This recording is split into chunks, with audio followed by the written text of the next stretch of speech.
오늘 우리가 읽은 본문은 24절의 말씀과 같이 여러분도 잘 아는 말씀이죠.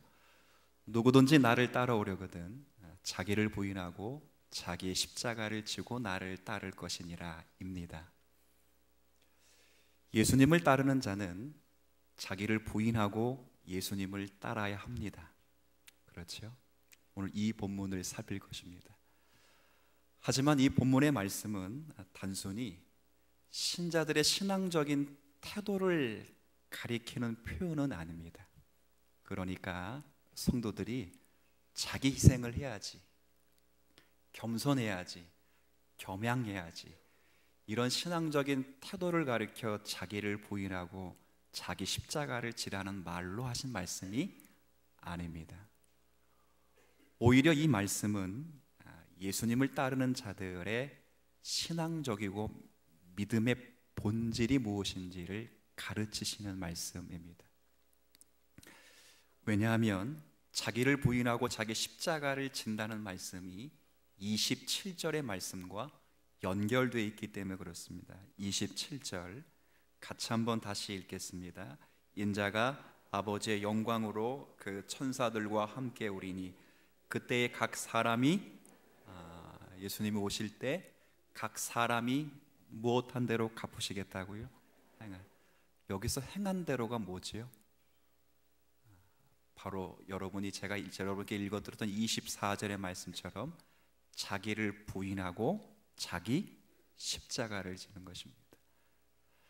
자기를 부인하고 자기 십자가를 지고 행했는가, 그러지 못했는가가 심판의 중요한 기준으로 등장합니다. 그러니까 자기 십자가를 지고 자기를 부인하고 자기 십자가를 진다는 것은 결코 신앙의 겸양적인 태도라든가 희생적인 어떤 태도를 말하는 것이 아니라 신앙의 본질적인 이야기를 하고 있는 것입니다. 왜냐하면 심판의 기준이 되기 때문에 그렇습니다. 그래서 오늘은 이 말씀을 따라서 심판의 기준이 되기도 하고 신앙의 본질이 되는 자기를 부인하고 자기의 십자가를 지고 주님을 좇으라 하는 말씀이 무엇인지를 생각해 보면서 우리가 어떻게 십자가를 지며 자기를 부인하며 살고 있는지를 점검할 수 있는 시간이 되면 좋겠습니다. 자기를 부인하고 자기 십자가를 진다는 말이 뭘까요? 여러분 가끔 이야기해 보면 권사님도 그렇고 나이 드신 집사님도 가끔 그런 말씀합니다. 속 썩이는 남편이 있으면 꼭 뭐라 그러냐면 아유 저 인간이 내 십자가지, 꼭 그러시더라고요. 뭐 틀린 말 아니죠. 말 안 듣는 아들 딸로 있으면 저것 내 십자가지, 왜 그분 아니면 감당할 수 없으니까요. 내 십자가지, 그런 겁니다. 여기서 말하는 십자가는 그런 것이겠습니까? 제가 말씀드렸죠. 신앙적인 태도를 가리키는 것이 아니라 심판의 기준이 되는 신앙적인 본질입니다. 그런 것을 예수님이 가르치신 것이 아닙니다. 여기서 십자가를 진다는 것은 자기를 부인하는 것과 동격입니다. 우리는 같은 말을 반복해서 하기도 하지만 유대식 문법에는 같은 표현을 반복하지 않습니다. 그래서 자기를 부인한 것과 자기 십자가를 지는 것 둘로 되어 있지만 동일한 것입니다. 바꿔 말하면 자기 십자가를 지는 것이 자기를 뭐 하는 거라고요? 부인하는 것입니다.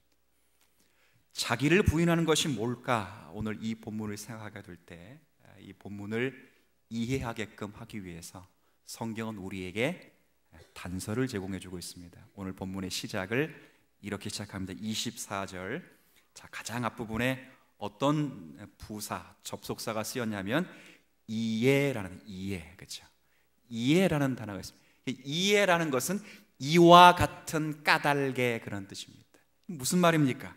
이와 같은 까닭이라는 뜻을 써서 말씀을 전한다는 것은 자기 부인이라고 하는 것이 바로 앞의 내용과 긴밀하게 연결되어 있고 그 연결된 결론으로 자기를 부인하라 이렇게 말씀하는 것입니다. 앞의 내용이 뭐죠? 앞의 내용은 여러분도 잘 아시는 그 유명한 베드로의 신앙 고백입니다. 제가 구두로 그냥 설명해 드리겠습니다. 읽어보는 절들은 같이 읽고 그냥 구두로 말씀드리죠. 다 읽어보기 어려울 것 같아요. 예수님께서 빌립보 가이사라 지방에 이르셨을 때 예수님이 제자들에게 그렇게 물어봅니다. 얘들아, 사람들은 나를 누구라 하느냐? 라고 물어보자 이제 사람들이 예수님을 향해서 이렇게 답한다고 말합니다. 예, 선생님을 사람들이 구약의 선지자 중에 한 사람입니다 라고 대답을 합니다. 어떤 사람은 세례 요한이라기도 하고, 어떤 사람은 엘리야다 하기도 하고, 어떤 사람은 예레미야라 하기도 합니다. 이 말은 예수님이 행하신 기적과 예수님이 율법의 기준을 가지고 유대인들을 꾸짖었던 꾸짖음의 가르침과 그리고 행하신 놀라운 일 때문에 그렇게 부른 것입니다. 예수님이 그 대답을 들으시고 이제 제자들에게 묻습니다. 자, 그러면 사람들 말고 너희들은 나를 누구라 하느냐라고 묻죠. 그럴 때 제자들을 대표해서 베드로가 멋진 답을 합니다. 예, 주는 그리스도시요 살아계신 하나님의 아들이십니다. 주는 그리스도시요 살아계신 하나님의 아들이십니다. 멋진 고백입니다.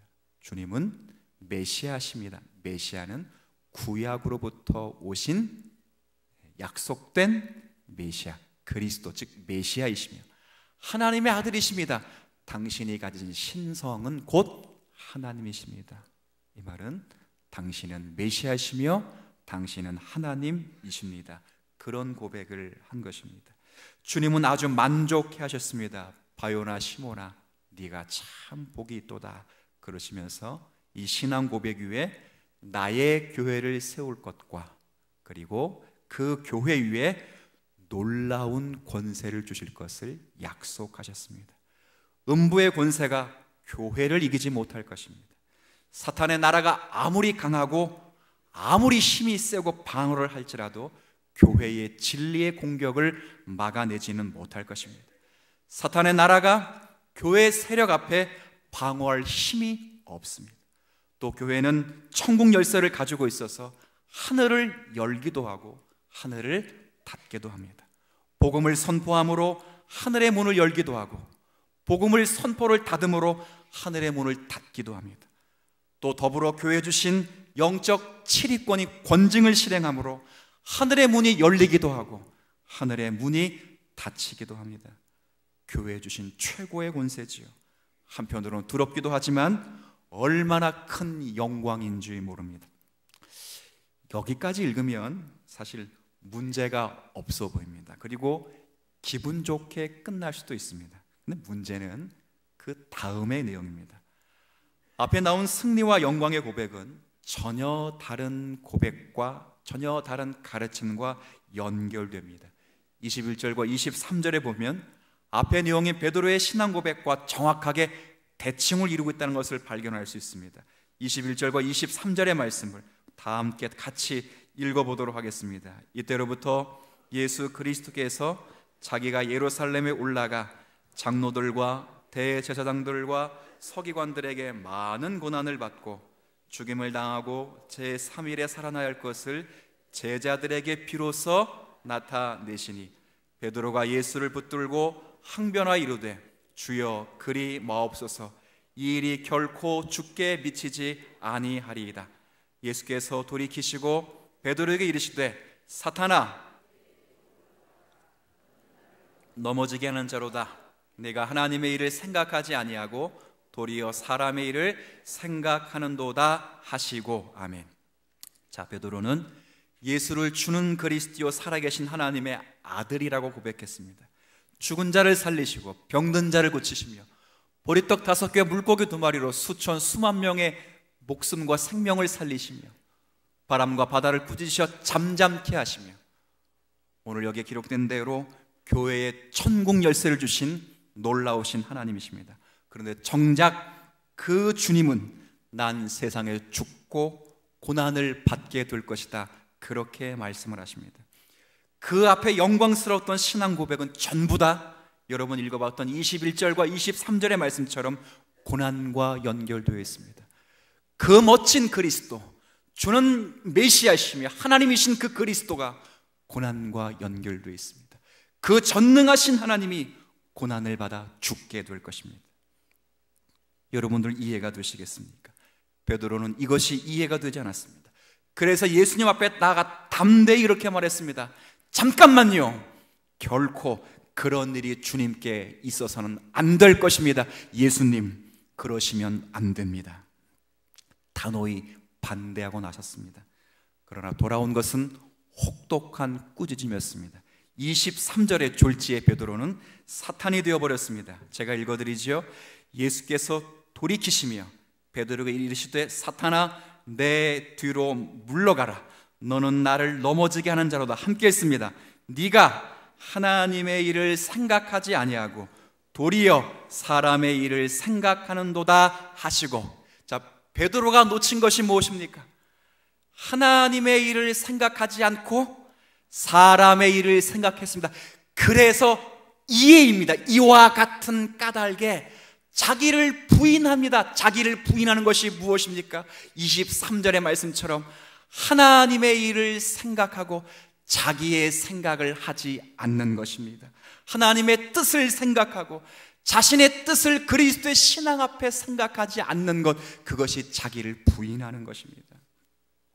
여러분, 예수님께서 베드로를 꾸중하시는 것은 베드로가 가지는 신앙 고백이 예수 그리스도가 누구신지를 제대로 인식하지 못해서 꾸중을 받는 것이 결코 아닙니다.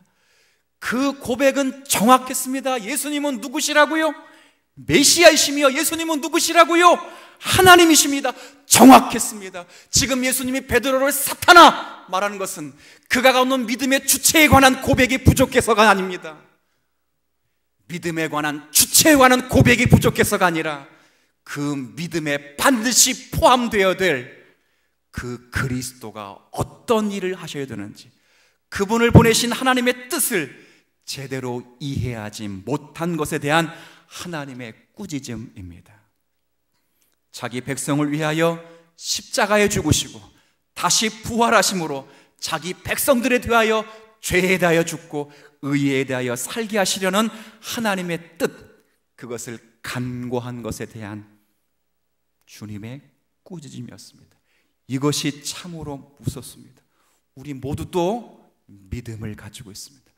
여러분, 여기 나온 모든 주님사랑교회 성도들, 혹 이 교회당을 방문했던 모든 성도들 가운데 어느 누구도 주는 그리스도시요 살아계신 하나님의 아들이십니다를 고백하지 않을 사람은 없습니다.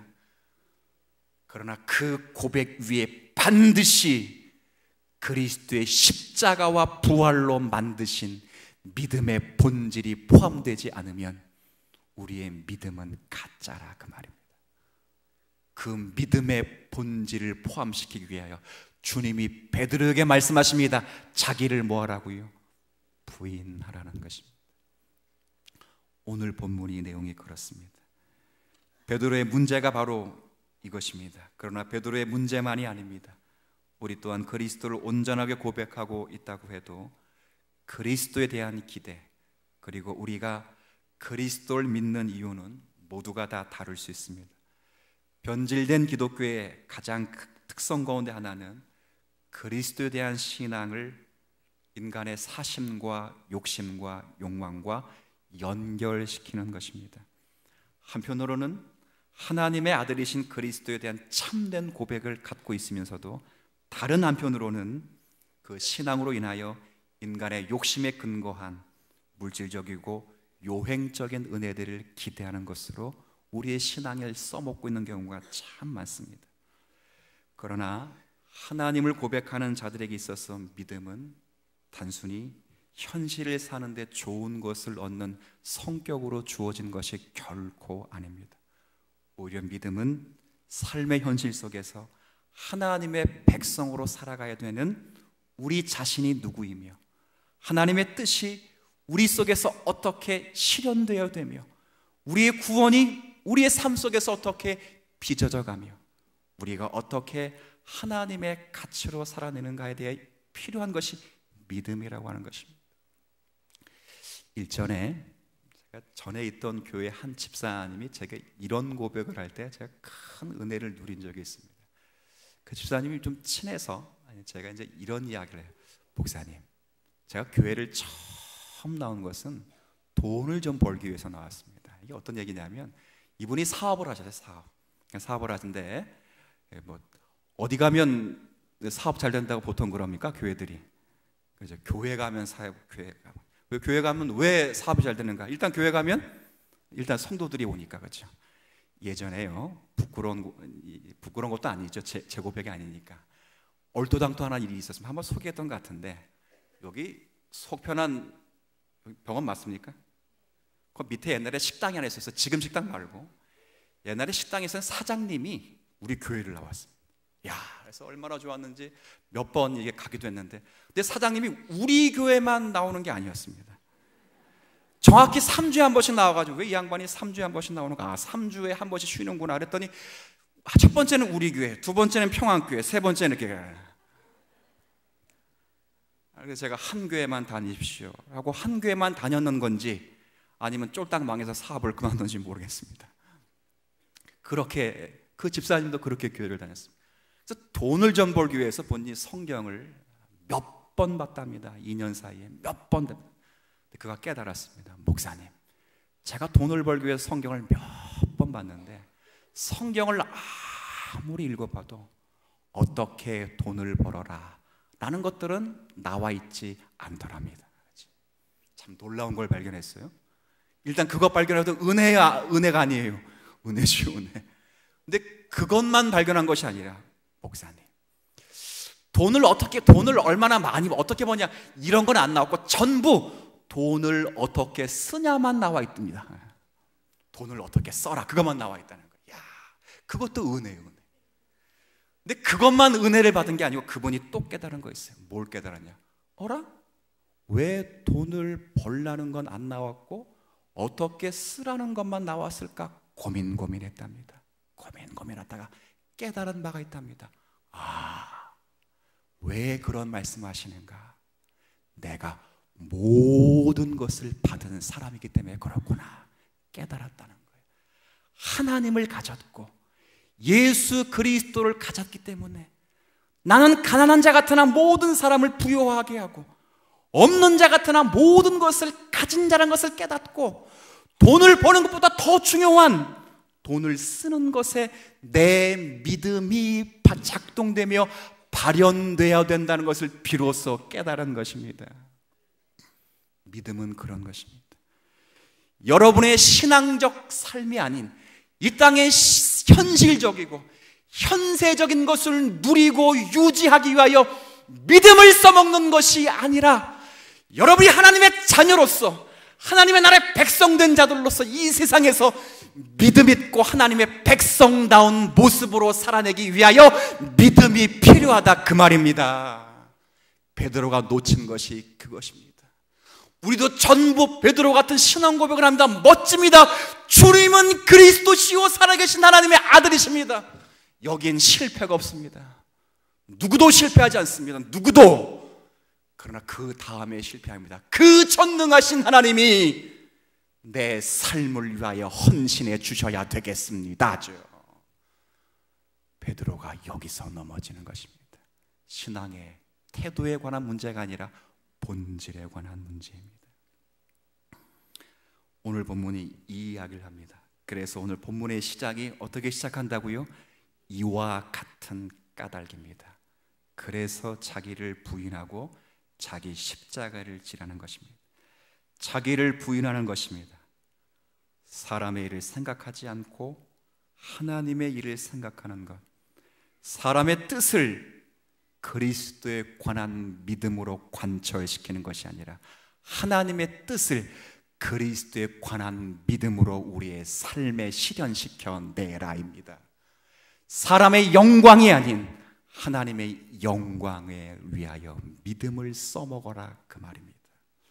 종교를 동원하여 세상의 보상을 얻으려 하지 말로, 종교를 동원하여 자신의 유익을 누리지 말라 그 말입니다. 예수가 누구신지에 관한 신앙 고백에만 머물지 말고 그분이 무엇을 하려 오셨는지, 아버지의 뜻이 무엇인지 거기에 자신을 위치시키라 그 말입니다. 생각해 보십시오. 베드로가 왜 예수님을 만류했겠습니까? 답은 하나입니다. 예수를 써먹어야 되기 때문입니다. 예수는 그리스도이십니다. 전능하신 하나님이십니다. 능력 있습니다. 완전하십니다. 힘이 있습니다. 그러니 죽으면 안 되죠. 써먹어야 되는데요. 여기서 베드로가 넘어갑니다. 여러분은 어떠십니까? 사무엘상 15장에 보면 이스라엘의 초대 왕이었던 사울 왕이 하나님의 명령을 따라서 아말렉을 진멸하는 임무를 수행하는 장면이 나옵니다. 하나님이 모든 아말렉을 전부 진멸하되 거기 보면 가축 한 마리도 살아 남겨오지 말라 그랬습니다. 사울이 그 명령을 수행하면서 그 중에 좋은 가축들을 전부 남겨옵니다. 왜 남겨왔을까요? 제가 그 본문을 여러분이 읽어드릴 테니까 한번 잘 들어보십시오.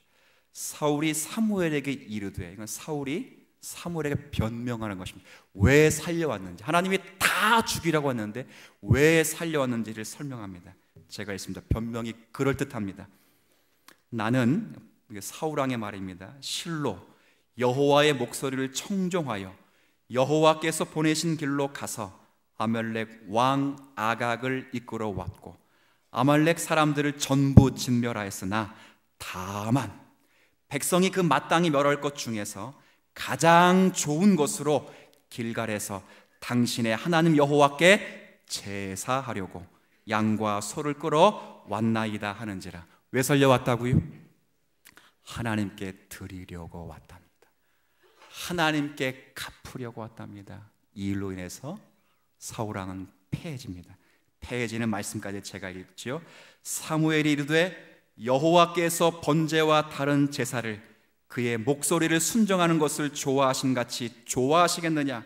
순종의 제사보다 낫고 듣는 것이 수양의 기름보다 나으니 이는 거역하는 것은 점치는 죄와 같고 완고한 것은 사신 우상에게 절하는 죄와 같음이라. 왕이 여호와의 말씀을 버렸으므로 여호와께서도 왕을 버려 왕이 되지 못하게 하셨느니라. 무슨 말입니까? 순종하면 복받는다, 이게 아닙니다. 사울 본문이 말하고 있는 가장 중요한 핵심은 사울 왕이 생각하는 가치와 하나님이 생각하는 가치가 정면으로 충돌하고 있습니다. 주시에서 하나님이 그래서 사무엘을 통해서 사울 왕에 말하는 것입니다. 순종이 제사보다 낫다. 신약식으로 자기를 부인하여 자신의 가치를 하나님의 가치인 양 소개하지 말아라, 그렇게 말씀을 하는 것입니다. 예전에 재밌게 보았던 웹툰 중에 광수생각이라는 작품이 있습니다. 혹시 아십니까? 어제 우리 아내가 광수생각의 저자인 박강수하고 이게 이제 1대1로 이렇게 페이스북 친구라고 자랑질을 하길래 저도 읽은 것 하나 오늘 인용하기로 했습니다. 광수생각에 보면 이제 어떤 내용이냐면 제가 읽은 만화 가운데 그런 내용이 있습니다. 어느 한 아내가 시내를 이렇게 쭉 가는데, 혹시 읽은 분 기억나시 보세요. 시내를 가는데 저 맞은편에 자기 남편이 어떤 여자와 팔짱을 끼고 있는 것입니다. 깜짝 놀랐죠. 그러다가 이제 딱 맞닥뜨려졌습니다. 남편이 너무 당황해가지고 아내에게 뭐라고 했냐면, 여보 인사해, 처제야. 이해를 못하시면 아마 집에 가서 웃을 것 같은데 그런 꼴입니다. 사울왕이 지금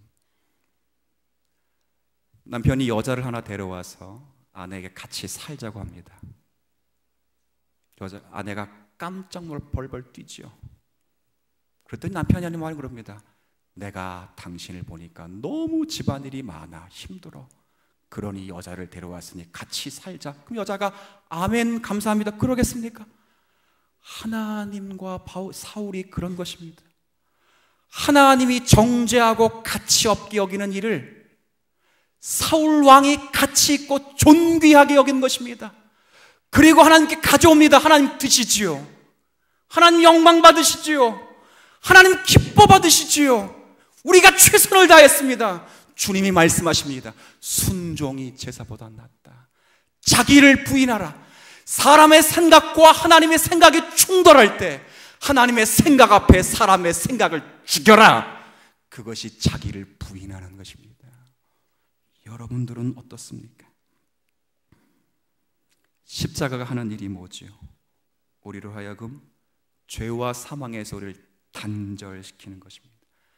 갈라디아서 6장 14절의 말씀처럼 우리 주 예수 그리스도의 십자가 외에 결코 자랑할 것이 없으니 그리스도로 말미암아 세상이 나를 대하여 십자가에 못 박히고 내가 또한 세상에 대하여 그러하나이다. 무슨 말입니까? 십자가가 세상과 나를 분리시켰답니다.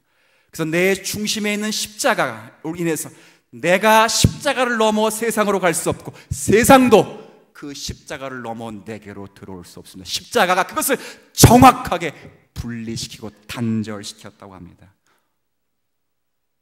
그러니까 베드로는 십자가가 싫은 것입니다. 여러분들은 어떻습니까? 세상이 우리의 목적이고 세상이 우리의 목표인 이상은 십자가가 우리를 세상과 분리시키는 게 싫습니다. 주는 그리스도시요 살아계신 하나님의 아들이십니다라는 고백은 했으나 그 예수님께서 우리를 세상과 분리시키고 하나님과 결합시키는 것은 싫고 그 예수께서 우리를 세상과 결합시키고 세상에서 우리의 확인을 받아내는 방법으로만 예수가 동원되었으면 좋겠다. 그렇게 베드로가 생각한 것입니다. 오늘날 예수 그리스도를 믿는 자들에게 가장 큰 시험거리, 가장 큰 오해거리는 십자가가 세상과 성도를 구별하는 혹은 단절시키는 위치에 서 있지 않다는 것이 굉장히 큰 오해입니다. 십자가 지신 예수를 좇는 것이 아니라 정복자 되신 예수를 좇습니다. 십자가 지신 예수나 정복자 되신 예수나 전부 다 그 예수는 살아계신 하나님의 아들이시며 메시아이십니다. 그러나 십자가를 지신 예수와 세상을 정복하신 예수는 다른 것입니다. 주님이 원하시는 예수의 십자가는 세상을 정복하는 예수가 아니라 세상에서 십자가를 지는 예수를 따를 것을 명령하시는 것입니다. 이것이 마태복음이 하는 이야기입니다. 우리는 이 십자가를 지신 예수를 주라 시인함으로 우리는 이 세상의 사람들과 다른 사람임을 고백하는 것입니다.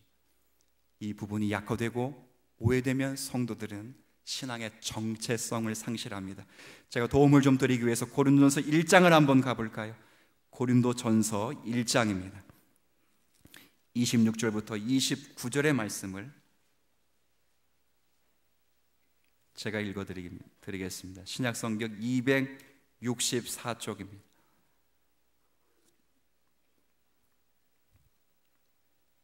(26절부터) 29절까지 제가 읽겠습니다. 형제들아 너희를 부르심을 보라. 육체를 따라 지혜로운 자가 많지 아니하며 능한 자가 많지 아니하며 문벌 좋은 자가 많지 아니하도다. 그런 하나님께서 세상에 미련한 것들을 택하사 지혜 있는 자들을 부끄럽게 하려 하시고 세상에 약한 것들을 택하사 강한 것들을 부끄럽게 하려 하시며 하나님께서 세상에 천한 것들과 멸시받는 것들과 없는 것들을 택하사 있는 것들을 폐하려 하시나니 이는 아무 육체도 함께 있습니다. 하나님 앞에서 자랑하지 못하게 하려 하심이라. 아멘. 구원을 받은 하나님의 백성들이 세상의 것을 근거로 하거나 세상의 것을 조건으로 하여 구원을 받거나 부르심을 받은 것이 아니라는 말입니다. 똑똑해서 구원을 받은 자 없고 부자라서 구원을 받은 것이 아니라는 것입니다. 이 하나님의 나라는 세상의 것이 자격이 되거나 세상의 것이 조건이 되지 않는 나라, 다시 말해서 세상의 가치와 별개의 나라라는 것입니다. 그러니 자랑하지 말랍니다. 왜요? 30절 31절은 다 같이 읽습니다. 너희는 하나님으로부터 나서 그리스도 예수 안에 있고 예수는 하나님으로부터 나와서 우리에게 지혜와 의로움과 거룩함과 구원함이 되셨으니 기록된 바 자랑하는 자는 주 안에서 자랑하라 함과 같게 하렴이라. 자랑하는 자는 주 안에 있는 것 하나만을 자랑하랍니다. 이 나라는 모든 것이 예수 안에 있습니다. 예수님만이 우리의 지혜가 되시고, 예수님만이 우리의 의로움이 되시며, 예수님만이 우리의 거룩함이 되시고, 예수님만이 우리의 구원함이 되십니다. 그 외에 여러분이 필요한 모든 것이 되십니다. 예수님이 우리의 행복이시고, 예수님이 우리의 승리이시며, 예수님이 우리의 소망이시며, 그분이 우리의 복이시며 힘이십니다. 이 모든 것이 예수님 안에 있으며 예수님 자신이 되십니다. 하지만 우리는 세상에 있는 것을 예수를 동원하여 얻으려고 합니다. 예수님은 내가 목적하는 것을 이루시는 방편인 경우가 너무 많습니다. 그러나 우리 믿는 자들은 결코 그럴 수 없다고 말씀하십니다. 우린 세상으로부터 이제 결별된 처지에 있습니다. 우리의 모든 것이 예수님 안에 있고, 그것이 지금 서 있는 지금의 위치이고, 우리 모두가 채워나가야 될 분량입니다. 그리스도 예수 안에 우리가 채워나가야 될 모든 것이 있으며, 세상에는 우리가 필요로 하는 모든 것이 없다고 하는 신앙 고백 위에서만이 저와 여러분의 승리가 있는 것입니다. 이것이 말하자면 자기 부인입니다. 한 가지만 더 볼까요? 고린도후서 다음 성경을 한번 보면 정확하게 되어 있습니다. 고린도후서 5장입니다. 고린도후서 5장 13절부터 15절 말씀을 보시죠. 제가 가진 신약 성경은 291쪽입니다.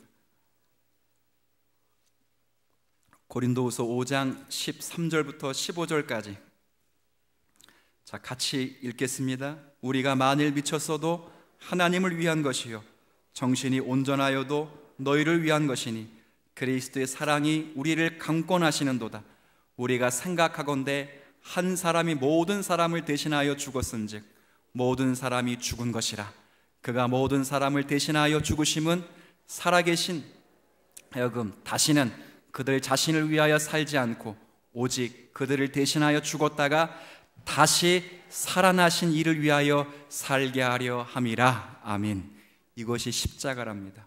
우린 더 이상 세상을 위하여 살지 않습니다. 그리고 자신을 위하여 살지 않습니다. 그럼 누구를 위해서 산단 말입니까?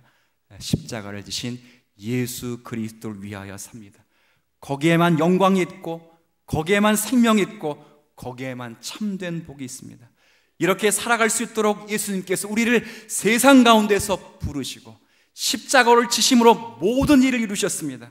예수님은 죄를 거부하며 그리고 의의 병기로 우리가 합당한 하나님의 자녀 되도록 이 길을 걸어가셨습니다. 여러분들이 의의 병기로 하나님 앞에 자신을 매일매일 바치며 그렇게 살아갈 때 거기서 일어나는 하나님의 동행하심과 간섭하심의 체험을 누릴 성도로 이 자리에 부르심을 받았습니다. 이 일들이 우리 가운데 일어나지 않는 것은 여러분들이 십자가를 목에는 걸고 다니나 세상 안에서 하나님의 나라로 옮겨오지 않은 터입니다. 이것이 베드로가 한 실수입니다. 여러분은 어떻습니까? 주님께서 자기를 부인하고 자기 십자가를 지고 하나님의 뜻을 이루셨듯이 그렇게 살아내고 계십니까? 배운 바의 근거에서 주어진 현실 속에서 정말 진리를 실천하며 살아가고 계십니까? 세상의 정신을 본받지 않고 예수 그리스도의 십자가를 지고 자기의 욕심대로 써먹지 않으며 하나님의 뜻을 위하여 믿음을 발동하며 믿음을 사용하고 계십니까? 이것이 자기를 부인하고 자기 십자가를 지고 예수님을 따르는 것입니다. 여러분, 십자가를 진다는 것은 특권이요 자랑이며 더할 나위 없는 영광입니다. 십자가를 지는 것을 소극적으로 생각하지 마십시오. 예수를 믿는 자의 겸양처럼, 그냥 도덕처럼, 윤리처럼 그냥 그렇게 굽실거리면서 뭐든지 그저 다 하나님의 은혜죠, 이러지 말고 쌩쌩하게 믿고 나아가셔야 됩니다. 우리가 얼마나 굉장한 사람이라고요? 음부의 권세가 여러분을 이길 수 없습니다. 죽음의 권세도, 심지어는 지옥의 권세도 여러분을 흔들지 못합니다. 여러분이 진리를 가지고 계시면 그 진리는 반드시 열매를 맺으며 승리할 수 있습니다. 그 열매를 맺고 승리하시기 위하여 믿음을 써먹으라 그 말입니다. 현실에 더 잘 살고 잘 먹기 위하여, 여러분의 욕심을 관철시키기 위하여 믿음을 써먹지 말고 여러분을 통해서 이루실 하나님의 일을 위하여 믿음을 써먹으라 그 말입니다. 째째하게 믿음 써먹지 말라 그 말이에요. 음부의 권세가 여러분을 흔들지 않고, 여러분에게 천국 열쇠가 주어서 여러분이 기도하면 하늘이 열리고, 여러분의 기도를 닫으면 하늘의 문이 닫히는 것입니다. 두려울 것이 없는 사람들입니다. 째째하게 십자가를 지지 마십시오. 소극적으로 그냥 굽실거리면서 겸양적인 태도로 십자가를 지지 마십시오. 본질적인 것입니다. 심판의 기준이 되는 것입니다. 눈을 부릅뜨고 여러분의 삶 속에서 의인과 같은 열매를 맺으셔야 됩니다. 저 소돔과 고모라 성이 왜 멸망을 당했는지 여러분 잘 아시죠? 왜 멸망을 당했다고요? 우리 교회에서만큼은 틀리지 맙시다. 따라합시다. 의인 10명이 없어서. 소돔과 고모라 성이 왜 멸망받았어요? 여러분이 대통령을 위하여 기도하면 이 나라가 바뀌는 것이 아닙니다. 여러분이 의인 10명이 되면 나라는 바뀝니다. 아시겠습니까? 소돔과 고모라 성에 의인 10명이 있으면 내가 멸하지 않겠다 하신 그 사람이 바로 우리랍니다. 여러분이 계신 곳에 하나님이 계시고, 여러분이 가시는 곳에 하나님이 함께 하십니다. 정욕을 위하여 십자가를 지지 마시고 예수님의 뜻을 위하여 자기를 부인하시며 여러분을 통해서 하나님의 영광과 주님의 존귀함이 묻어나는 오늘의 말씀 되시기를 주의 이름으로 부탁을 드립니다.